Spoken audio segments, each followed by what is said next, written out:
जय हिंद, जय Bharat and welcome to Dev Talks. This is Adi H. पिछले कुछ दिनों में जो चीजें हुई हैं जियोपॉलिटिक्स के हिसाब में, भारत और रशिया के रिलेशन जिस तरह से आगे गए हैं, उसके चलते चलते दो जगहों से मेल्टडाउन बहुत जोर से आ रहा है। और एक तो वेस्ट है, जिस जो हमने देखा ही है, वेस्ट का मेल्टडाउन तो कंटिन्यूस है। यहाँ तक कि कभी वो खुश होते हैं, कभी गुस्सा हो जाते हैं, कभी आपके पीछे पड़ना शुरू हो जाते हैं, कभी तो वो चिट्ठियां लिखते हैं, कभी एक नया बिल आ जाता है, कभी आपको कंडेमनेशन करते हैं, कभी पन्नू को ले आते हैं, कभी ये, तो एकदम कंफ्यूज सा एक नैरेटिव वेस्ट की तरफ से आ रहा है। यहाँ पर चाइना से भी एक इंटरेस्टिंग नैरेटिव आया और भारत ने कुछ ऐसे स्टेप्स लिए हैं जहां पर वेस्ट को भी थोड़ा सा और झटका लगेगा। आज चलिए थोड़ा सा उसके बारे में बात करते हैं। देखिए, भारत की मंगोलिया के साथ एक एक्सरसाइज हुई थी जो चाइना को ऑब्वियसली बिल्कुल पसंद नहीं आई होगी। इसका नाम था नोमैडिक एलिफेंट। ये हुई थी मेघालय के अंदर और ये हुई थी 3 टू 16 जुलाई के बीच में, जहां पर दोनों आर्मीज ने साथ में कोऑपरेट कोऑर्डिनेट करके जो भी एक्सरसाइज का एक जो गोल था, वो पूरी तरह से आगे लेके गए। इस टाइम पे एक इंटरनेशनल एक्सरसाइज होती है, मल्टीनेशनल एक्सरसाइज होती है, जिसके अंदर चाइना भी है, रशिया भी है, काफ़ी सारे लोग हैं। मंगोलिया में उलान बतार में होती है और इसको बोलते हैं खान क्वेस्ट। ये जुलाई 27 से 9 अगस्त तक चल रही है, तो भारत का एक एक काफ़ी साइज़ेबल कंटिंजेंट भी उस तरफ पहुँचा हुआ है। ये बनी थी 2003 के अंदर, जहाँ पर मल्टीनेशनल नेशनल कंट्रीज़ जाके वहाँ पर एक्सरसाइज करती थी, क्योंकि रीजनल कोऑपरेशन और इन चीज़ों को आगे बढ़ाने के लिए। अब यहाँ पर देखिए, वियतनाम के जो प्रधानमंत्री आए हुए थे, उनके साथ जब मोदी जी की प्रेस कॉन्फ्रेंस हुई, उन्होंने मोदी साहब ने एक बड़ा ज़बरदस्त सा स्टेटमेंट दिया जो चाइना में नोटिस तो हुआ, लेकिन रिएक्शन नहीं आया। देखिए, India believes in development and not expansionism, ये एक बहुत ही ज़बरदस्त स्टेटमेंट था, क्योंकि एक्सपेंशनिज़्म तो एक ही कंट्री करता है इस पूरे रीजन में, उसका नाम है चाइना। तो ये पूरा तरह से खुले में एकदम से वार किया और यहाँ पर वार करते-करते आपको याद होगा कि इसी टाइम से थोड़ा टाइम पहले जयशंकर जी गए हुए थे क्वाड मीटिंग, जहाँ पर ऑब्वियसली चाइना का क्वाड मीटिंग से काफ़ी पलड़ा भारी रहता है। भारत के लिए इतना कुछ लिखा नहीं है उनकी मीडिया ने, लेकिन जापान के लिए बहुत कुछ लिखा है कि तुम ये क्या कर रहे हो? तुमको ये नहीं करना चाहिए, ये क्वाड ठीक नहीं है, ये वो नहीं है, ये वो नहीं है। तो अगर जापान को कितना कर रहे हैं, भारत के लिए लिखने के लिए अभी तक उनकी हिम्मत नहीं पड़ी है। और वहाँ पर जयशंकर जी ने भी बड़ा क्लियरली बोला, देखिए इट इज़ नॉट अस जिसकी प्रॉब्लम है, ये चाइना की प्रॉब्लम है, बिकॉज़ चाइना उल्टे काम करता है और सारे एग्रीमेंट तोड़ने का काम अगर कोई देश है, उसका नाम सिर्फ़ चाइना ही है। और यहाँ पर देखिए, भारत के प्रधानमंत्री जब वियतनाम प्राइम मिनिस्टर से मिले, उनके साथ 9 एग्रीमेंट साइन हुए हैं, आपको पता ही है, लॉजिस्टिकल एग्रीमेंट भी है। इसके ऊपर भारत-वियतनाम के ऊपर कोई किसी को पूरा रन डाउन करना है रिलेशंस के ऊपर, एक सेपरेट शो मैंने लाइव शो करा था, उसको ज़रूर देखिएगा ताकि आपको पता चले भारत-वियतनाम के रिलेशंस के अंदर क्या-क्या बढ़ोतरी हुई है। वो इंडियन डिप्लोमेसी के एक फ़ोल्डर के अंदर आपको ज़रूर मिल जाएगा। यहाँ पर 9 एग्रीमेंट साइन हुए, उसके साथ-साथ $300 मिलियन की लाइन ऑफ क्रेडिट भी भारत ने वियतनाम को दी, जो ज़्यादातर डिफेंस इक्विपमेंट के अंदर ही यूज़ होगी। अब मोदी साहब की रशिया विज़िट भी चाइना को काफ़ी ज़ोर से झटका लगा था उसमें। चाइना की जो स्ट्रेटेजिक कम्युनिटी है, अभी तक तो चुप थी, बट धीरे-धीरे करके उन्होंने लिखना शुरू करा है। पहले तो बड़े खुश थे, उन्होंने बोला कि भाई ये तो मज़ा आ गया, भारत अब इस तरफ आ रहा है, हम रशिया और भारत एकदम मिलके अमेरिका को दबोच देंगे, हम ये करेंगे, हम वो करेंगे। ये पहला रिएक्शन था, उसके बाद जब पूरा गेम लोगों के सामने रखा गया, तब उनको समझ में आया, ओह ब्लडी हेल! ये तो गड़बड़ हो गई। गड़बड़ यहाँ पर हुई क्योंकि लोगों ने कनेक्ट करा इससे पहले जो समिट हुआ था एससीओ का, जहाँ पर मोदी साहब नहीं गए थे। तो लोगों ने वो कनेक्शन बनाना शुरू करा कि यार मोदी एससीओ पे नहीं आया, लेकिन रशिया चले गया, लेकिन एससीओ पे नहीं आया, लेकिन जी7 चले गया। ये क्या चक्कर है? तो ये काफ़ी एकदम से जोर का झटका लगा, जहाँ पर चाइनीज़ मीडिया काफ़ी हद तक भारत के ऊपर एक नेगेटिव रिपोर्टिंग करी, जहाँ पर इन्होंने बोला कि भई ये जो इंटरनेशनली हमको डिस्टेबलाइज़ करने की, हमारे एक फोरम को डिस्टेबलाइज़ करने की बात हो रही है, हमारे फोरम को हॉलो आउट करने की बात हो रही है, ये ठीक नहीं है, भारत को ऐसे नहीं करना चाहिए, क्योंकि भारत का दुश्मन भी अमेरिका है, ये है, वो है। तो वो पूरा इन लोगों ने एक नैरेटिव बनाने की कोशिश करी। उसके बाद कहीं पे मैं आपको सही में बताऊँ कि रशिया के ऊपर भी चेप दिया कि भाई ऐसा है, हम तो एससीओ में आपके साथ कोऑपरेट कोऑर्डिनेट करते हैं, भारत वहाँ पर आता नहीं है और आप ही हो जैसे वो भारत को आप एनकरेज करते हो। आपको फ़र्क नहीं पड़ता अगर एससीओ खराब हो जाए, ये हो जाए, वो हो जाए, लेकिन ये आपकी आपकी बात बिल्कुल ठीक नहीं है और हमने इस चीज़ को नोटिस करी है। यहाँ पर देखिए, रशियन फॉरेन मिनिस्टर जो है सर्गेई लाव्रोव, जो एक भारत की लाइन है कि देखो यार, ब्रिक्स की एक्सपेंशन करेंगे, लेकिन ब्रिक्स की एक्सपेंशन एक यूनिटी और एक जिस तरह का हमारा चार्टर है उसके हिसाब से होगी। ये अंधाधुंध एक्सपेंशन, इसको ले लो, उसको ले लो, उसको ले लो, उसको ले लो, ये नहीं करने वाले। तो इसके ऊपर भी लाव्रोव साहब ने भी पब्लिकली बोला 25 तारीख जून को कि साहब ब्रिक्स ने अभी भी किसी नए नेशंस को लेने की कोई बात नहीं करी है और अभी हम लोग किसी को भी अंदर नहीं लेंगे। जहाँ पर शी जिनपिंग को खुद आके बोलना पड़ा 3 जुलाई को कि साहब कज़ाकिस्तान को हम ज़रा ब्रिक्स में वाप लेंगे और हम ये करेंगे, हम वो करेंगे। अब देखिए यहाँ पर बड़ा क्लियरली बोल दिया गया है 2 कंट्रीज़ में से ब्रिक्स की कि साहब एक्सपेंशन अभी नहीं करेंगे क्योंकि एकदम बहुत ज़बरदस्त एक्सपेंशन हो जाएगी। We will not be able to incorporate people into the charter. लेकिन चाइना क्या चाहता है कि एक चाइना सेंट्रिक ऑर्गेनाइजेशन ब्रिक्स बने और जिस तरह से मतलब चाइना उसको रूल करे। जिस तरह से एससीओ में ये रशिया के पीछे पड़े हैं, भारत के पीछे पड़े हैं, वहाँ पर वो ब्रिक्स में भी ऐसा ही कुछ काम कर सकें। वो होगा नहीं। ना भारत चाहेगा वही चीज़, ना रशिया चाहेगा वही चीज़। यहाँ तक कि मैं आपको बोलूँ कि सऊदी और ये कंट्रीज़ भी ये सब बिल्कुल नहीं चाहेंगी। तो ऑल्दो ये कंट्रीज़ तो अभी जॉइन हुई हैं। साउथ अफ्रीका चाइना के एकदम वश में है। ब्राज़ील का देखिए थोड़ा-सा इधर-उधर का है, तो basically world is India and Russia.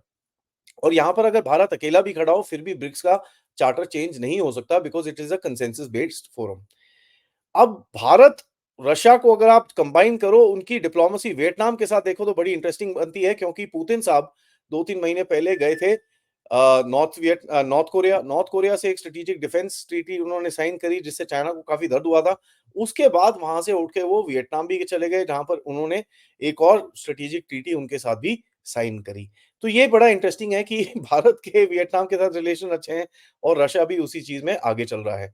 यहाँ पर देखिए एक फ्री ट्रेड एग्रीमेंट की बात चल रही है, यूरोप रशिया लेड एक यूरेशियन इकोनॉमिक यूनियन है, उसके साथ भारत एक फ्री ट्रेड डील की बात करने की बात कर रहा है क्योंकि ये जो आईएनएसटीसी कॉरिडोर जहाँ-जहाँ से जाता है, उसकी उससे हम लोग कुछ ना कुछ कहीं न कहीं एक एक ट्रीटी की बात कर रहे हैं कि भई यहाँ पर जाके हम लोग कुछ ट्रीटी-श्रीटी करें ताकि हमारा सामान एकदम फ्री फ्लो जाएगा, कोई टेंशन नहीं है। ये ईएईयू फ्री ट्रेड ट्रीटी लगेगा जोर, इसको दर्द होगी यहाँ पर चाइना को भी होगी और अमेरिका को भी होगी क्योंकि एक रशिया के साथ फ्री ट्रेड डील है। चाइना बोलेगा यार मेरा तो अब वहाँ से बीआरआई जाता है, ये क्या बात है? ईएईयू 5 कंट्रीज़ का एक पार्ट है जिसके अंदर रशिया आता है, बेलारूस आता है, कज़ाकिस्तान आता है, किर्गिस्तान आता है और अर्मेनिया आता है। ये आईएनएसटीसी के लिए बहुत ही इम्पोर्टेंट चीज़ है। नाउ देखिए, अगला मैं आपको बताता हूँ कि भारत ने ये जो काफ़ी हद तक कल जयशंकर जी ने एक बड़ा इंटरेस्टिंग सा स्टेटमेंट दिया, कि नहीं जब मोदी साहब वहाँ पर गए थे कोई रशिया के साथ सेपरेट डिफेंस डील नहीं हुई है, ऐसा कुछ नहीं है। ये सच है, there is nothing wrong in that but ongoing defence deals है, उसके बारे में कोई बात नहीं कर रहा। क्योंकि मोदी साहब जब वहाँ पर विज़िट पे गए थे, उस टाइम पे कोई साइन नहीं हुई, लेकिन उससे पह 1 महीना पहले हुई है। और लिटरली 1 महीना बाद भी होने वाली है, 2 महीना पहले भी हुई है, 3 महीना पहले भी हुई है, AK-203 उसके बाद S-400 तो ऑनगोइंग डील है, S-400 के स्पेयर पार्ट्स इंडिया में बनेंगे, सुखोई 30 की डील चल रही है, उसके बाद एक लॉजिस्टिकल एग्रीमेंट की बातें चल रही हैं, तो ये चीज़ें उस टाइम पे हुई थी। तो अगर आप टेक्निकली एकदम गहराई से देखें कि मोदी साहब ने कोई डील साइन नहीं करी, लेकिन भारत ने डील साइन करी है रशिया के साथ, जो आगे जा रही हैं। तो ये बड़ा एक बोलते हैं ना जयशंकर जी ने एक गैप ढूँढा कि मोदी ने कुछ साइन नहीं करा अपने विज़िट में, उससे पहले हुआ है, उसके बाद में हुआ है, वो अलग है, बट उस विज़िट में साइन नहीं हुआ। तो एक टेक्निकैलिटी में जयशंकर जी ने एक स्टेटमेंट दिया है व्हिच इज़ वेरी इंटरेस्टिंग। इसका मतलब ये है कि भारत अभी ये जो गैप्स है, इसको ढूँढ के इसका एडवांटेज अभी लेना शुरू करेगा। एंड जियोपॉलिटिक्स के अंदर हमेशा एक ये बड़ी इंपॉर्टेंट चीज़ होती है कि देखिए, कोई चीज़ एकदम लेफ्ट, राइट, सेंटर नहीं होती। Everything has a shade of grey.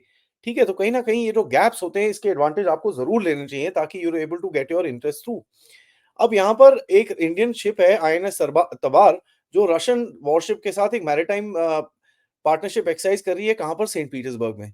Saint Petersburg के नॉर्थ सी के एरिया के अंदर काफ़ी नेटो की इस टाइम पे एक्टिविटीज़ हैं, काफ़ी फ्लाइंग है, उनकी भी एक वहाँ पर छोटी-सी एक्सरसाइज चल रही है। तो ये बड़ी इंटरेस्टिंग सी चीज़ है कि भारत वहाँ पर रशिया के साथ खड़ा हुआ है।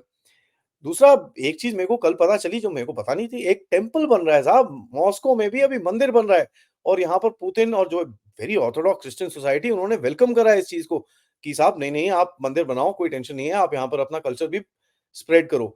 Normally Russians do not like that तो यहाँ पर ये वो बोलते हैं नहीं आप प्लीज़ करो। यहाँ तक कि लोकल वहाँ पर कुछ ऑर्गनाइज़ेशन है जो उनको फंड भी कर रहे हैं। हाँ। इंटरेस्टिंग।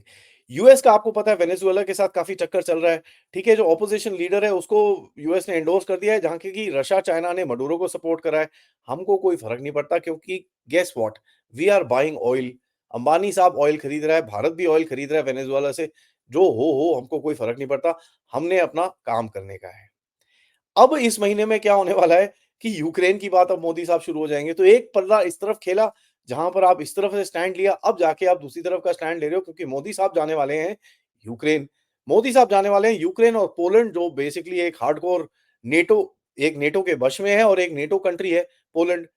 यूक्रेन जाने वाले हैं जहाँ तक कि करीब-करीब 24 अगस्त को that will be a huge recognition to Ukraine क्योंकि उनका नेशनल डे है।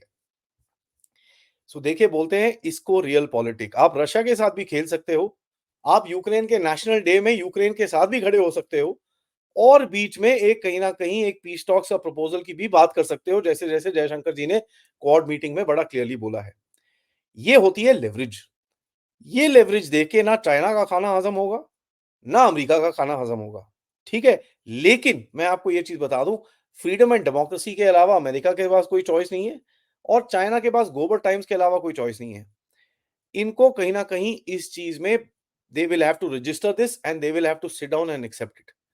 क्योंकि जब चाइना के पास अपॉर्च्युनिटी आई थी कुछ बात करने के लिए, अभी उनका यूक्रेन का फॉरेन मिनिस्टर चाइना गया था, वहाँ पर तो चाइनीज़ ने बोल दिया कि भैया अभी टाइम ठीक नहीं है।